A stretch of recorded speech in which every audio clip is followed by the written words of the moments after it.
నమస్కారం 7 TV news bulletin ముందుగా headlines. Bharat లో తొలి హైడ్రోజన్ రైలుకు శ్రీకారం, జెండా ఊపిన ప్రధాని మోడీ.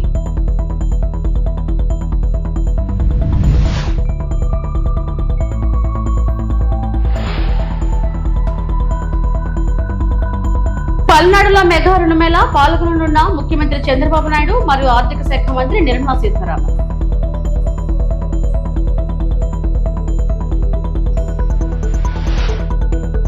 స్థానిక ఎన్నికల్లో జనసేన పోటీపై మంత్రి మనోహర్ కీలక వ్యాఖ్యలు.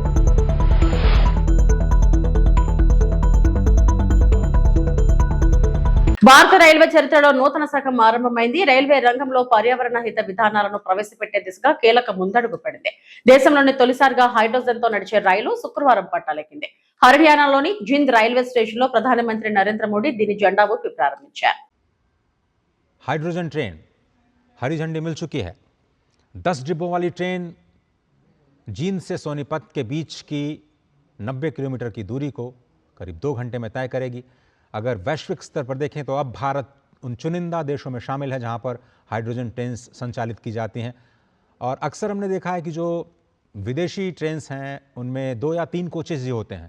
भारत में ये सबसे लंबी ट्रेन 10 कोचों वाली चलाई गई है. लगभग 2600 यात्रियों की क्षमता होगी. हाइड्रोजन फ्यूल सेल से बिजली उत्पादन किया जाएगा और डिजाइन ऐसी की गई है कि इसकी जो रफ्तार है, उसकी जो स्पीड है वो करीब 110 किलोमीटर प्रति. పల్నాడు జిల్లా నర్సరావుపేటలో నిర్వహించిన మెగా క్రెడిట్ అవుట్ రీచ్ రుణమేళా కార్యక్రమంలో ముఖ్యమంత్రి నారా చంద్రబాబు నాయుడు, కేంద్ర ఆర్థిక మంత్రి నిర్మలా సీతారామన్ పాల్గొన్నారు. ప్రభుత్వ రంగ బ్యాంకులు సంయుక్తంగా నిర్వహించిన ఈ కార్యక్రమంలో వివిధ రంగాలకు చెందిన లబ్ధిదారులకు సుమారు 2000 కోట్ల విలువైన రుణాలను పంపిణీ చేశారు. ఈ రుణాలు రైతులు, మహిళా సంఘాలు, యువ పారిశ్రామికవేత్తలు, చిన్న వ్యాపారులు, ఎంఎస్ఎంఈలు తదితర వర్గాలకు అందించబడ్డాయి. ఈ సందర్భంగా union bank corporate social responsibility నిధులతో అందించిన అంబులెన్స్లను సీఎం చంద్రబాబు, కేంద్ర మంత్రి నిర్మలా సీతారామన్ జెండా ఊపి ప్రారంభించారు. అనంతరం విద్యార్థులకు సైకిళ్లు పంపిణీ చేసి వారి విద్యాభివృద్ధిని ప్రోత్సహించారు. ఎంతో ప్రాముఖ్యత కలిగినటువంటి ఫ్లాగ్ ఆఫ్ ఘట్టాన్ని మనం వీక్షించబోతున్నాము. యూనియన్ బ్యాంక్ ఆఫ్ ఇండియా సమకూర్చినటువంటి 42 లక్షలు విలువ చేసే అంబులెన్స్లను ఫ్లాగ్ ఆఫ్ చేయనున్నారు. మనమంతా గట్టిగా చప్పట్లతోటి ప్రభుత్వ ఆసుపత్రికి అందజేస్తూ ఉన్నారు. అలాగే నబార్డ్ సౌజన్యంతో గుంటూరు, పల్నాడు జిల్లాల్లో కాను డిసిసిబి బ్యాంక్ గుంటూరు అందించినటువంటి 25 లక్షలు విలువ చేసే 2 మొబైల్ డెమో వ్యాన్స్ ని కూడా ప్రారంభిస్తున్నారు. అలాగే బాలికల కోసం ప్రత్యేకించినటువంటి సైకిల్స్ ని యూనియన్ బ్యాంక్ అందిస్తున్నారు. సెంట్రల్ బ్యాంక్ ప్రత్యేకించి అమ్మాయిలుకి సైకిల్స్ని ఫ్లాగ్ ఆఫ్ చేసి ఈ వేదికపైకి మరికొద్ది క్షణాల్లో రాబోతున్నారు మంత్రివర్యులు. ఆ శాంక్షన్ లెటర్ని అందుకుంటూ ఉన్నారు. అలాగే పిఎంఈజీపీలో భాగంగా చెక్ని యూనియన్ బ్యాంక్ ఆఫ్ ఇండియా అందిస్తున్నారు. For the establishment of boutique 9,50,000 చెక్ని అందుకుంటూ ఉన్నారు. నీలిమ గారు, అలాగే యూనియన్ కృషి ఉన్నతిలో భాగంగా యూనియన్ బ్యాంక్ ఆఫ్ ఇండియా అందిస్తున్నటువంటి ఎస్టాబ్లిష్మెంట్ ఆఫ్ రైస్ మిల్స్ గాను 12,50,00,000 చెక్ని అందిస్తున్నారు. అండ్ బెనిఫిషియరీ అంజిరెడ్డి గారు విచ్చేసి ఆ చెక్ని అందుకోవాల్సిందిగా రిక్వెస్ట్ చేస్తున్నాం. ఆ తర్వాత పిఎం సూర్యఘర్లో భాగంగా యూనియన్ బ్యాంక్ ఆఫ్ ఇండియా 1,75,020 చెక్ని అందిస్తున్నారు for the installation of solar panel for residential purpose. Shri Duduku Ramesh garu. అలాగే ఆర్ఓఎఫ్ఆర్ పట్టాలో భాగంగా యూనియన్ బ్యాంక్ ఆఫ్ ఇండియా అందిస్తున్నటువంటి cheque 1 lakh for loaning to ROFR పట్టా. శివకిరణ్ గారు, శివకృష్ణ ఆ చెక్ని అందుకుంటూ ఉన్నారు. అలాగే ఎంఎస్ఎంఈలో భాగంగా యూనియన్ బ్యాంక్ ఆఫ్ ఇండియా అందిస్తున్నటువంటి 2,10,00,000 విలువ చేసే cheque financial assistance for granite polishing and cutting unit. అందుకుంటారు. చిరుగురు సామ్రాజ్యం గారు, ఆ తర్వాత ఎంఎస్ఎంఈ విద్యాస్థలి లోన్లో భాగంగా బ్యాంక్ ఆఫ్ బరోడా వారు అందిస్తున్నారు. Finance to be provided for establishment and maintenance of college and infrastructure 6,47,00,000 విలువ చేసే చెక్ శ్రావ్య గారు అందుకుంటున్నారు. కంగ్రాచులేషన్స్. ఆంధ్రప్రదేశ్ ఆర్థిక అభివృద్ధి, ప్రజల ఆర్థిక సాధికారతకు కేంద్ర రాష్ట్ర ప్రభుత్వాలు సంయుక్తంగా కృషి చేస్తున్నారని రాష్ట్ర ఆర్థిక మంత్రి పయ్యావుల కేశవ్ అన్నారు. పల్నాడు జిల్లా నరసరావుపేటలోని నిర్వహించిన మెగా రుణమేళా కార్యక్రమంలో ముఖ్యమంత్రి నారా చంద్రబాబు నాయుడు, కేంద్ర ఆర్థిక మంత్రి నిర్మలా సీతారామన్ సమక్షంలో ఆయన ప్రసంగించారు. గత ప్రభుత్వం రాష్ట్రంపై భారీ అప్పుల భారం మోపిందని, ఆ పరిస్థితి నుంచి రాష్ట్రాన్ని బయటపడేయడానికి కేంద్రంలోని ప్రధాని నరేంద్ర మోడీ ప్రభుత్వం, రాష్ట్రంలోని చంద్రబాబు ప్రభుత్వం కలిసి డబుల్ ఇంజన్ సర్కారుగా పనిచేస్తున్నారని తెలిపారు. ఈ రుణమేళ ద్వారా రైతులు, మహిళా సంఘాలు, స్వయం ఉపాధి వర్గాలు, చిన్న వ్యాపారులు, యువ పారిశ్రామికవేత్తలకు బ్యాంక్ రుణాలు అందించి వారి ఆర్థిక అభివృద్ధికి ప్రభుత్వం తోడ్పాటును అందిస్తుందని చెప్పారు. పల్నాడు గడ్డపై నిర్వహించిన కార్యక్రమం సామాన్య ప్రజల ఆర్థిక పురోగతికి ఒక మైలురాయిగా నిలుస్తుందని పేర్కొన్నారు. ప్రధాని నరేంద్ర మోడీ, ముఖ్యమంత్రి చంద్రబాబు నాయుడు నాయకత్వంలో ఆంధ్రప్రదేశ్ అభివృద్ధి, సంక్షేమం, ఉపాధి కల్పనలో కొత్త శకం ప్రారంభమైందని, రాష్ట్ర భవిష్యత్ మరింత సుభిక్షంగా ఉంటుందనే విశ్వాసాన్ని పయ్యావుల కేశవ్ వ్యక్తం చేశారు.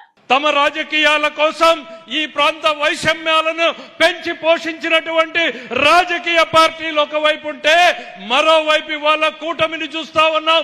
ఈ రాష్ట్రం అభివృద్ధి చెందాలి, ఈ ప్రాంతం అభివృద్ధి చెందాలి, ప్రతి కుటుంబము అభివృద్ధి చెందాలి అని ఢిల్లీ నుంచి గల్లీ దాకా కూడా మన ముందుకు కదిలొచ్చి ప్రతి కుటుంబానికి లబ్ధి జరిగేలా 1,00,000 కుటుంబాలకు 3,000 కోట్ల రూపాయల్ని అందించేటువంటి ఈ చారిత్రాత్మక కార్యక్రమం అనేటువంటిది నాడు పల్నాడు సీమలో బ్రహ్మనాయుడు ప్రారంభించినటువంటి చాపకూటి సిద్ధాంతాన్ని గుర్తు చేస్తుంది. సామాన్యుడికి సైతం అధికారాన్ని అందించేలా, ఆర్థిక పరిపుష్టిని చేకూర్చేలా చేపట్టినటువంటి ఈ కార్యక్రమం పల్నాడులోనే కాదు, ఈ ఆంధ్ర రాష్ట్ర చరిత్రలోనే ఓ మైలురాయిగా మారుతుంది అన్నటువంటి విషయాన్ని సందర్భంగా గుర్తు చేస్తా ఉన్నాం. మీ అందరికీ ఒకటే గుర్తు చేస్తా ఉన్నాం, డబుల్ ఇంజన్ సర్కార్ రాష్ట్రంలో వారసత్వంగా మనకొచ్చింది. 9,75,000 కోట్ల అప్పులు, ఉద్యోగుల బకాయిలు చెల్లించకుండా ఆగిపోయినటువంటి బకాయిలు, విద్యార్థుల మధ్యాహ్న భోజనం సైతం బిల్లులు చెల్లించకుండా వదిలేసిపోయి అస్తవ్యస్తంగా ఉన్నటువంటి పరిస్థితుల్లో నరేంద్ర మోడీ గారిని, నారా చంద్రబాబు నాయుడు గారిని, పవన్ కళ్యాణ్ గారిని నమ్మి ఓట్లేసినటువంటి ప్రజలకు మాకొచ్చిన వారసత్వం నుంచి బయటకు ఎలా పోవాలా అని ఆలోచిస్తున్న తరుణంలో కేంద్రంలో ఉన్నటువంటి నరేంద్ర మోడీ గారి ఆశీస్సులతోటి, మరీ ముఖ్యంగా సీతారామన్ గారి ఆలోచనలతోటి ఈ రాష్ట్రం వెంటిలేటర్ నుంచి ఇవాళ నడిచే పరిస్థితికి వచ్చింది. పరుగులు పెట్టేటువంటి పరిస్థితి కూడా తొందరలోనే ఉంది అన్నటువంటి నమ్మకాన్ని ఇవ్వదలుచుకున్నాం. ఈ రాష్ట్ర ఆర్థిక మంత్రిగా నేను ఎప్పుడు చెప్తాను, నాకు ఆదర్శం ఎవరంటే కుటుంబాన్ని గౌరవంగా నడిపేటువంటి తల్లే నాకు ఆదర్శం. కుతలమైపోతున్న ఇరాన్ యుద్ధంతో యూరోప్ లాంటి దేశాలు సైతం కుప్పకూలిపోతున్న, అమెరికా సైతం నష్టపోతున్నటువంటి పరిస్థితులున్న భారతదేశంలో సగటు కుటుంబానికి నష్టం కలగకుండా చూస్తున్నటువంటి మన నిర్మలా సీతారామన్ గారికి ప్రత్యేకంగా ధన్యవాదాలు తెలియజేసుకుంటా ఉన్నాను నేను ఈ రోజున. తెలంగాణ ప్రభుత్వ ఉద్యోగులు, పెన్షనర్లకు మెరుగైన వైద్య సేవలు అందించేందుకు రాష్ట్ర ప్రభుత్వం కొత్త ఎంప్లాయీస్ హెల్త్ స్కీమ్ ప్రారంభించింది. ఈ కార్యక్రమంలో ఉప ముఖ్యమంత్రి, ఆర్థిక శాఖ మంత్రి మల్లు భట్టు విక్రమార్క ముఖ్య అతిథిగా పాల్గొని పథకాన్ని ప్రారంభించున్నారు. ప్రభుత్వ ఉద్యోగులు, పెన్షనర్లు, వారి ఆధారిత కుటుంబ సభ్యులకు నగదు రహిత వైద్య సేవలను మరింత సులభంగా అందించడం ఈ పథకం ప్రధాన లక్ష్యంగా ప్రభుత్వం పేర్కొంది. ఈ సందర్భంగా కొత్త హెల్త్ కార్డులు, డిజిటల్ సేవలు, ఆసుపత్రుల నెట్వర్క్ విస్తరణ, వైద్య సేవల అందుబాటును మరింత మెరుగుపరిచే అంశాలపై ప్రభుత్వం వివరాలు వెల్లడించనుంది. ఉద్యోగ సంఘాల ప్రతినిధులు, ఉన్నత అధికారులు, వైద్య ఆరోగ్య శాఖ అధికారులు ఈ కార్యక్రమంలో పాల్గొననున్నారు. ఈ ప్రభుత్వం ఒక కేబినెట్ సబ్ కమిటీని నియమించి రాష్ట్ర ప్రభుత్వంలో పనిచేస్తున్న ఉద్యోగ వ్యవస్థ, వారి కుటుంబ సభ్యులు మొత్తం కూడా మన కుటుంబ సభ్యులే, వారందరి యోగక్షేమాలు కూడా చూడాల్సిన బాధ్యత మనదే అని ఒక ఆలోచనని ఈ కేబినెట్ నిర్ణయించి ఈ కేబినెట్ సబ్ కమిటీకి ఒక బాధ్యత చెప్పింది. కేబినెట్ సబ్ కమిటీ చైర్మన్గా నేను ఫైనాన్స్ డిప్యూటీ సీఎంగా బాధ్యత తీసుకొని నాతో పాటు సహచర మంత్రివర్గ సహచర సభ్యులు శ్రీ దుద్దెల శ్రీధర్ బాబు గారు, పొన్నం ప్రభాకర్ గారు, కేశవరావు గారు సుదీర్ఘంగా మీ అందరితో చర్చించాం. రాష్ట్ర ప్రభుత్వంలోని ఉద్యోగస్తుల సమస్యలన్నింటినీ కూడా పరిష్కారం చేయటం కోసం సమన్వయంతో కలిసి ఏ రకంగా ఈ నిర్ణయాలు తీసుకోవాలి, ముందుకు పోవాలన్నటువంటి ఆలోచనతో అనేక సమావేశాలు ఏర్పాటు చేశాం. ఆ సమావేశాలలో చాలా విధానపరమైన నిర్ణయాలు కూడా తీసుకున్నాం. అనేక విధానపరమైన నిర్ణయాలలో ఒక ప్రధానమైన నిర్ణయం ఈ న్యూ ఎంప్లాయీస్ హెల్త్ స్కీమ్ అనేది కూడా ఒక ప్రధానమైన నిర్ణయం. ఈ ప్రధానమైన నిర్ణయం తీసుకోవటం కోసం కాంట్రిబ్యూటరీ వ్యవస్థని ఏర్పాటు చేయాలి, దానికి ఒక ట్రస్ట్ ఏర్పాటు చేయాలి. ఆ ట్రస్ట్లో ప్రభుత్వం నుంచి చీఫ్ సెక్రటరీతో పాటు కావలసినటువంటి కొద్దిమంది అధికారులు నియమించాలి. అట్లాగే ఉద్యోగ సంఘాలకు సంబంధించిన నాయకుల ప్రతినిధులు కూడా ఈ ట్రస్ట్లో పెట్టాలి సమానంగా. ఈ యావత్ అంతా ఒక ట్రస్టీగా ఏర్పడి ఈ ట్రస్ట్ సభ్యులు ఈ రాష్ట్రంలో ఉన్నటువంటి ఈ 8 లక్షల మంది ఉద్యోగుల్లో పెన్షనర్స్కి 9.8 లక్షల డిపెండెంట్స్కి వాళ్ళ అవసరాలు తీరే విధంగా ఈ హెల్త్ స్కీమ్ ద్వారా వారికి కావాల్సిన చర్యలు చేపట్టాలి. ఇది రాష్ట్ర ప్రభుత్వం తీసుకున్న నిర్ణయం. అందులో భాగంగానే హెల్త్ శాఖకు సంబంధించి గౌరవ మంత్రివర్యులు ప్రత్యేకమైన దృష్టి సారించి దామోదర్ రాజనరసింహ గారు ఈ రాష్ట్ర ప్రభుత్వం తీసుకున్న నిర్ణయాన్ని వెంటనే దీన్ని అమలు చేయటం కోసం ఈ హెల్త్ కార్డ్ని ఈరోజు రాష్ట్ర వ్యాప్తంగా ఈరోజు ప్రారంభోత్సవం చేసుకొని అందించే కార్యక్రమాన్ని కూడా ఈరోజు ఇక్కడ మీ అందరి సమక్షంలో ఏర్పాటు చేసుకున్నాం. స్థానిక సంస్థల ఎన్నికల్లో జనసేన పోటీపై మంత్రి నాదెండ్ల మనోహర్ కీలక వ్యాఖ్యలు చేశారు. శుక్రవారం తెనాలిలో ఆయన మీడియాతో మాట్లాడారు. 2024లో పొత్తు రాష్ట్ర ప్రయోజనాల కోసం పవన్ కళ్యాణ్ తీసుకున్న నిర్ణయమని, అప్పటి పరిస్థితిని బట్టి ఒక్క అడుగు వెనక్కి తగ్గామని చెప్పారు. అప్పుడు వర్తించిన ఫార్ములా స్థానిక సంస్థల ఎన్నికల్లోనూ ఉంటుందని వచ్చిన వార్తలు సరికాదని మనోహర్ స్పష్టం చేశారు.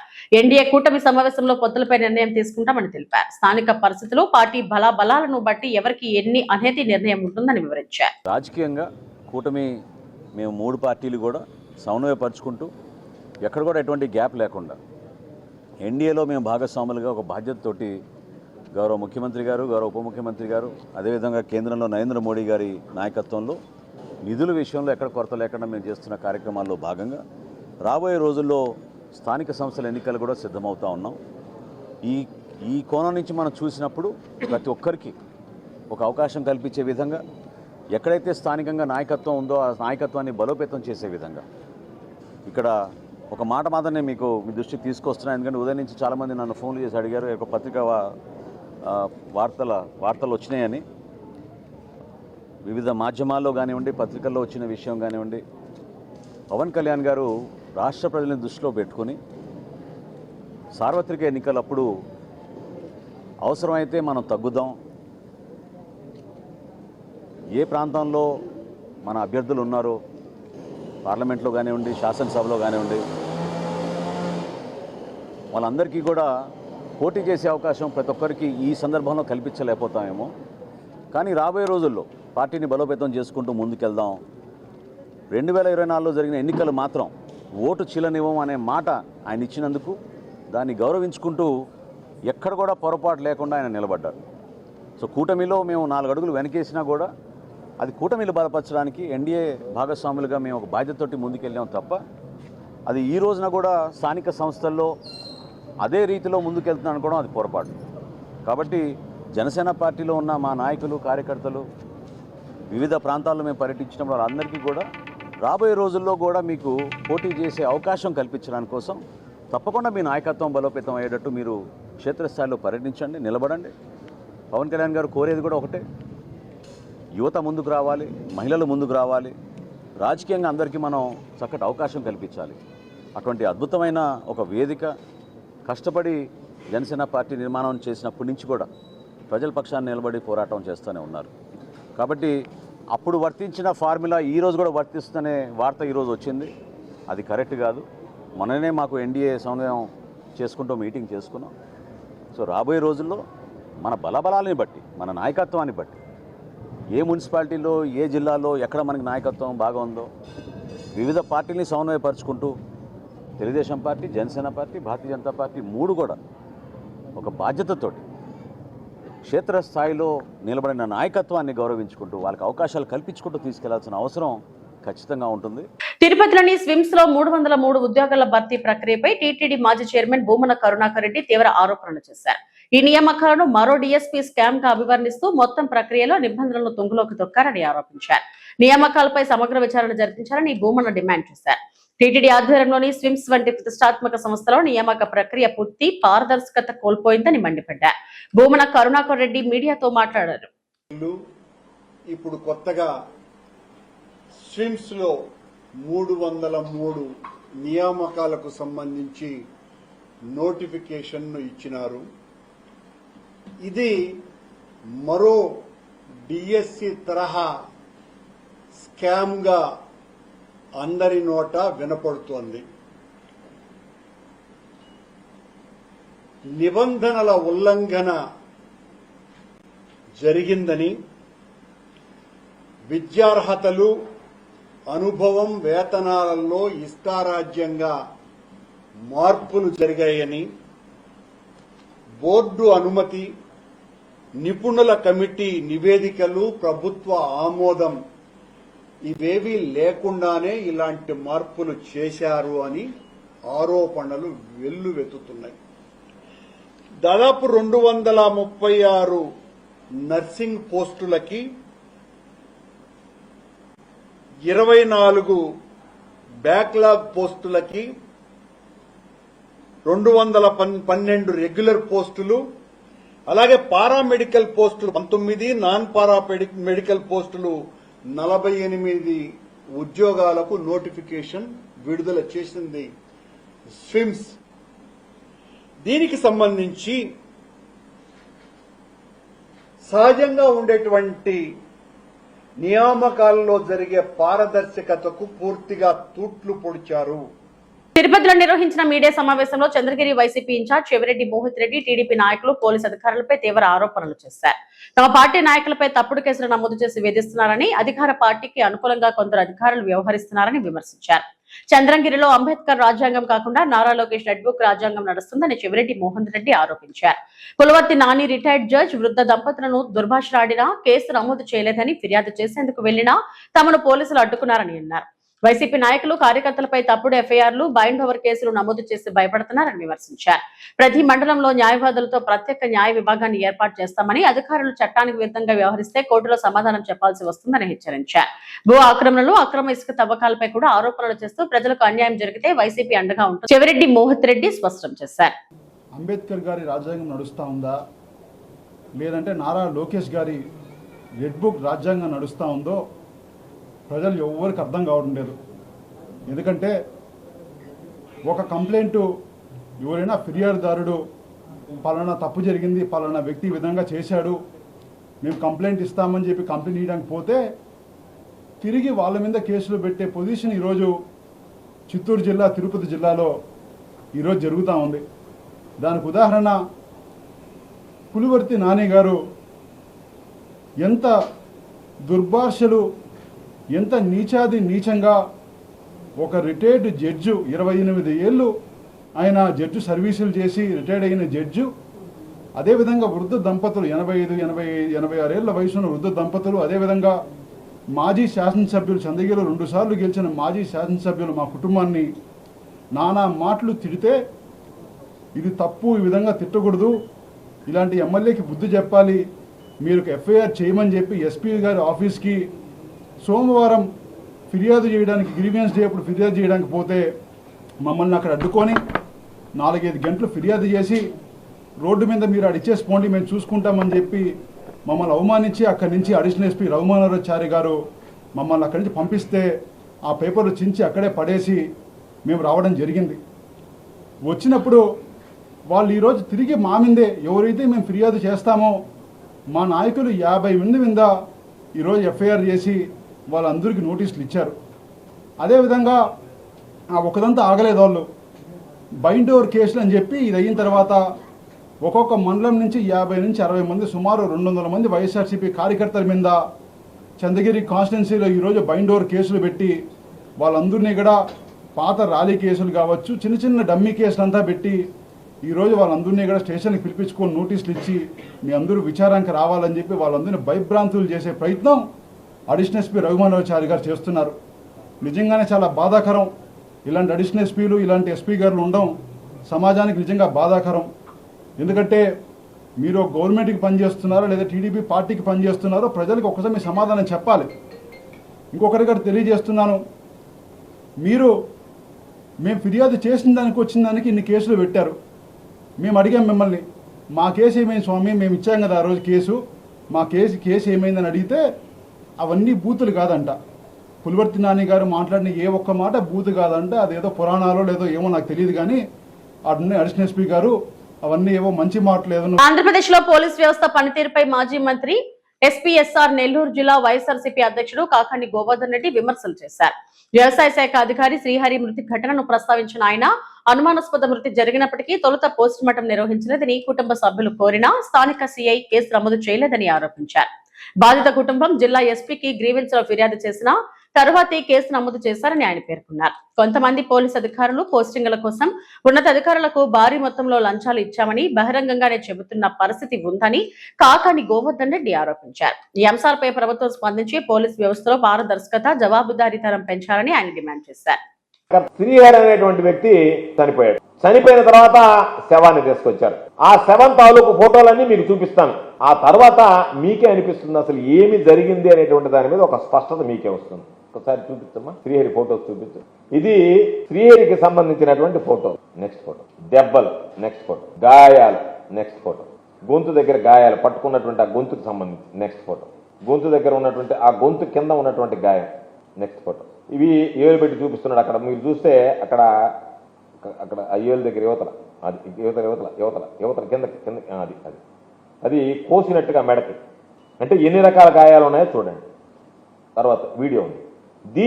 ఆ పక్కన ఉండేటువంటి వ్యక్తి గోర్లు గిచ్చుకున్నాయి అంటున్నాడు. లాస్ట్ పెట్టి చెప్తా, లాస్ట్ లో అతను పక్కన ఉండే అతను చెప్తున్నాడు చూడండి. గోర్లు గుచ్చుకున్నాయని పాపం పక్కన ఉండేటువంటి వ్యక్తి చెప్తున్నాడు. ఆ సిఐ వెళ్ళి నేరుగా శవాన్ని పరిశీలించి శవ పరీక్ష చేసిన తర్వాత అమ్మా మీరు ఏమీ ఇబ్బంది లేదనుకుంటే నేను ఇచ్చేస్తాను. ఎవడన్నా ఒకడు పాపం చనిపోతే అయ్యా వాళ్ళకి పోస్ట్ మార్టం వద్దంటున్నారు యాక్సిడెంట్లు అని చెప్తే అబ్బబ్బబ్బ మా ఉద్యోగాలు పోతాయని చెప్పి వాళ్ళని తీసుకెళ్లి పోస్ట్ మార్టం చేసి ఇచ్చేటువంటి పోలీసు వ్యవస్థ ఒక మనిషి చనిపోతే 40 లక్షల రూపాయలు డీలు మాట్లాడుకుని 50 లక్షలు అడిగి 40 లక్షల రూపాయలు డీలు మాట్లాడుకుని చంపినటువంటి ముద్దాయికేమో 25 లక్షలు అని చెప్తున్నారు. సిఐకి 40 లక్షల రూపాయలు ఇచ్చామని చెప్తున్నారు. పాపం ఆ వ్యక్తి కూడా ఈరోజు చెప్పడానికి లేడు, చనిపోయాడు. 40 లక్షల రూపాయలు తీసుకున్నాడని చెప్పి ఆ సిఐ అతను ఒక సర్కిల్ ఇన్స్పెక్టర్. ఆ సర్కిల్ ఇన్స్పెక్టర్ స్థాయిలో ఉండేటువంటి వ్యక్తి ఆ శవాన్ని చూసిన తర్వాత కనీసం పోస్ట్ మార్టం చేయాలనేటువంటి ఆలోచన కూడా కలగలేదంటే అసలు ఈ వ్యవస్థను ఏమనాలో చెప్పండి. దీనికి చంద్రబాబు నాయుడు సమాధానం చెప్తాడా, హోంమంత్రి సమాధానం చెప్పదా, ఐజీ గారు సమాధానం చెప్తారా, డీజీ గారు సమాధానం చెప్తారా, జిల్లా ఎస్పీ గారు సమాధానం చెప్తారా? ఆ కేసు మూసేశారు. ఎప్పుడు జరిగింది ఆ కేసు? దాదాపుగా 9వ తేదీ 15వ తేదీ జూన్ జరిగింది. చనిపోయింది జూన్ 15. ఆ తర్వాత ఆమెకు అనుమానం వచ్చి వాళ్ళ అన్న చంపేశాడని చెప్పి ఒక కంప్లైంట్ ఇస్తే ఆ బుచ్చి సీఐ నేను తీసుకొని పొమ్మన్నాడు. బెంగాల్ నుండి తమిళనాడు వరకు పొర్ల దండాలతో భక్తుల యాత్ర. దేశం సుభిక్షంగా ఉండాలని, గో సంరక్షణ జరగాలని వెస్ట్ బెంగాల్ కు చెందిన తరుణ్ వెహ్రా పొర్ల దండాలతో తమిళనాడు ఈషా ఫౌండేషన్ వరకు యాత్ర చేస్తున్నారు. 1950 కిలోమీటర్లు పొర్ల దండాలతో వెళ్తున్నానని, దారిలో పలు ఆలయాలు సందర్శిస్తానని, దేశం సుభిక్షంగా ఉండాలని హిందూ ధర్మ ప్రచారం కోసం యాత్ర ప్రారంభించారని, ఇప్పటికే 125 రోజులు ప్రయాణం జరిగిందని, యాత్రను మొత్తం 365 రోజులు సమయం పడుతుందని తరుణ్ తెలిపారు.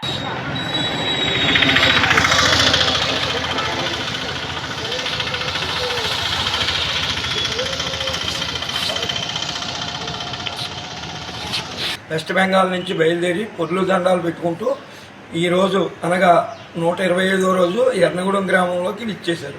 ఈయన ఈ సందర్భంగా సాయిబాబా టెంపుల్ సంస్థానం వాళ్ళు, దేశ గ్రామ ప్రజలు ఈయన సాధారణంగా ఆహ్వానించారు. ఈయన ఉద్దేశం ఏంటంటే దేశ ప్రజలు సుస్థిరంగా ఉండాలని, దేశం ఆర్థికంగా బాగుండాలని, మనకి అన్ని రకాలుగాను సుభిక్షంగా ఉండాలని ఈయన ఏషా ఫౌండేషన్, తమిళనాడు ఏషా ఫౌండేషన్ వరకు ఇలా పూర్వదండాలు చేసుకుంటూ 365 రోజులకి చేరుకుంటారని గ్రామ ప్రజలతో పాటు నేను ఆయన్ని ఆకాంక్షిస్తున్నాను. ఎన్ని కిలోమీటర్లు వచ్చింది మొత్తం? మొత్తం 1959 కిలోమీటర్లో వచ్చింది. ప్రయాణం జరుగుతుంది. हर हर महादेव, जय श्री राम, जय गौ माता, జై గోమాత. भारत माता की जय, जय हिंद, वंदे मातरम। तो मेरा नाम तरुण बेहरा, तो मेरा पिताजी का नाम दुलाल बेहरा। तो मैं आ रहा हूँ वेस्ट बंगाल पूर्व मेदिनीपुर से, तो जा रहा हूँ तमिलनाडु आदियोगी ईसा फाउंडेशन, तो बाबा महादेव दर्शन करने के लिए, वो भी दंडबोध यात्रा करके जा रहा हूँ। तो मेरा घर से निकलता हूँ starting date 4 August 2025 year Monday 8 AM। तो मेरा घर के आने के लिए हो गया 345 डेज। तो फुल आंध्र प्रदेश आदमी और फुल ऑल का आदमी के मैं रिक्वेस्ट कर सकता हूँ, मेरा वीडियो को ज़्यादा से ज़्यादा शेयर कर दीजिए। आपका शेयर से मैं रात के रहने के लिए जगह भी मिलेगा, खाने के लिए चीज़ भी मिलेगा। हर हर महादेव, जय श्री राम, जय गौ माता, भारत माता की जय, जय हिंद, वंदे मातरम। అనకాపల్లి జిల్లా నర్సీపట్నంలో ఓటర్ జాబితా ప్రత్యేక సవరణ కార్యక్రమం గడువును ఈ నెల 24 వరకు పొడిగించినట్లు తహసీల్దార్ రామారావు తెలిపారు. ప్రజలు ఫోటో, ఆధార్ వంటి అవసరమైన పత్రాలను బిఎల్ఓలు, గ్రామ లేదా వార్డు సచివాలయాలు, తహసీల్దార్ కార్యాలయం లేదా మున్సిపల్ కార్యాలయంలో సమర్పించి తమ ఓటు హక్కును పరిరక్షించుకోవాలని సూచించారు. 18 సంవత్సరాలు పూర్తి చేసుకున్న కొత్త ఓటర్లు తప్పనిసరిగా ఫామ్ 6 ను బిఎల్ఓకు సమర్పించాలని తెలిపారు.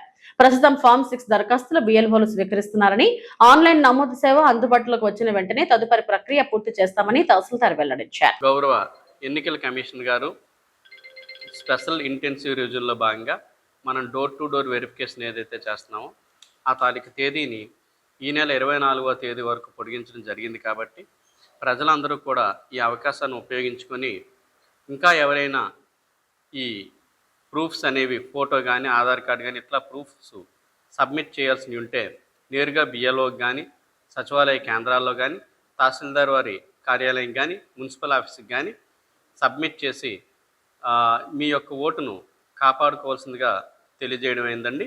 ఈ పొడిగించినటువంటి అవకాశాన్ని ఉపయోగించుకొని ఇంకా ఎవరైనా ఈ నర్సీపట్నం పట్టణంలో కానీ, రూరల్లో కానీ ఉంటే ఎన్యూమినేషన్ ఫామ్స్ని సబ్మిట్ చేయాల్సిందిగా కోరడం అయిందండి. Thank you.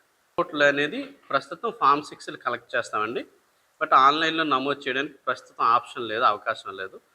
ఎవరైనా 18 సంవత్సరాలు నిండిన అర్హులు ఉంటే ఫామ్ 6 అనేది బిఎల్ఓ సబ్మిట్ చేయండి. సైట్ ఓపెన్ అవగానే వాటిని ఆన్లైన్ చేసి ప్రాసెస్ చేయడం జరుగుతుంది. ఇవి ఇప్పటికున్న బులెటిన్ అప్డేట్స్. నమస్తే.